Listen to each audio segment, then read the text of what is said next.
Good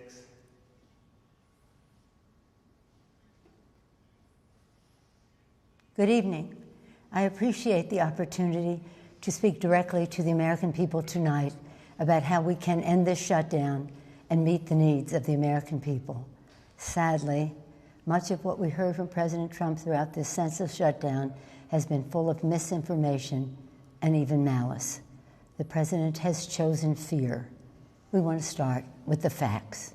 The fact is, on the very first day of this Congress, House Democrats passed Senate Republican legislation to reopen government and fund smart, effective border security solutions. But the president is rejecting these bipartisan bills which would reopen government over his obsession with forcing American taxpayers to waste billions of dollars on an expensive and ineffective wall, a wall he always promised Mexico would pay for. The fact is, President Trump has chosen to hold hostage critical services for the health, safety, and well-being of the American people and withhold the paychecks of 800,000 innocent workers across the nation, many of them veterans. He promised to keep government shut down for months or years, no matter whom it hurts. That's just plain wrong. The fact is, we all agree we need to secure our borders while honoring our values. We can build the infrastructure and roads at our ports of entry. We can install new technology to scan cars and trucks for drugs coming into our nation. We can hire the personnel we need to facilitate trade and immigration at the border. We can fund more innovation to detect unauthorized crossings. The fact is, the women and children at the border are not a security threat. They are a humanitarian challenge, a challenge that President Trump's own cruel and counterproductive policies have only deepened. And the fact is, President Trump must stop holding the American people hostage, must stop manufacturing a crisis, and must reopen the government. Thank you. Leader Schumer? Thank you, Speaker Pelosi. My fellow Americans, we address you tonight for one reason only.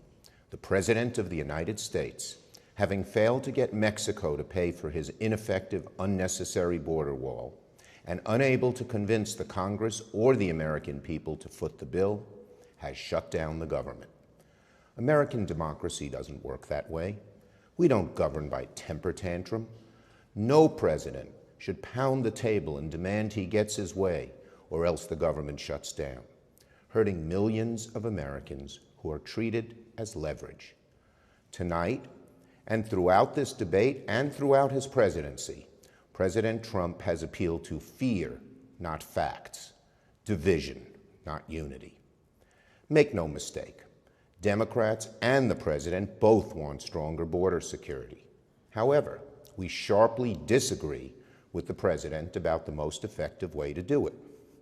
So, how do we untangle this mess? Well, there's an obvious solution. Separate the shutdown from arguments over border security. There is bipartisan legislation supported by Democrats and Republicans to reopen government while allowing debate over border security to continue. There is no excuse for hurting millions of Americans over a policy difference. Federal workers are about to miss a paycheck. Some families can't get a mortgage to buy a new home. Farmers and small businesses won't get loans they desperately need. Most presidents have used Oval Office addresses for noble purposes. This president just used the backdrop of the Oval Office to manufacture a crisis, stoke fear, and divert attention from the turmoil in his administration. My fellow Americans, there is no challenge so great that our nation cannot rise to meet it. We can reopen the government and continue to work through disagreements over policy.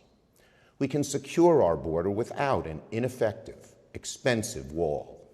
And we can welcome legal immigrants and refugees without compromising safety and security. The symbol of America should be the Statue of Liberty, not a 30-foot wall. So our suggestion is a simple one. Mr. President, reopen the government and we can work to resolve our differences over border security, but end this shutdown now. Thank you.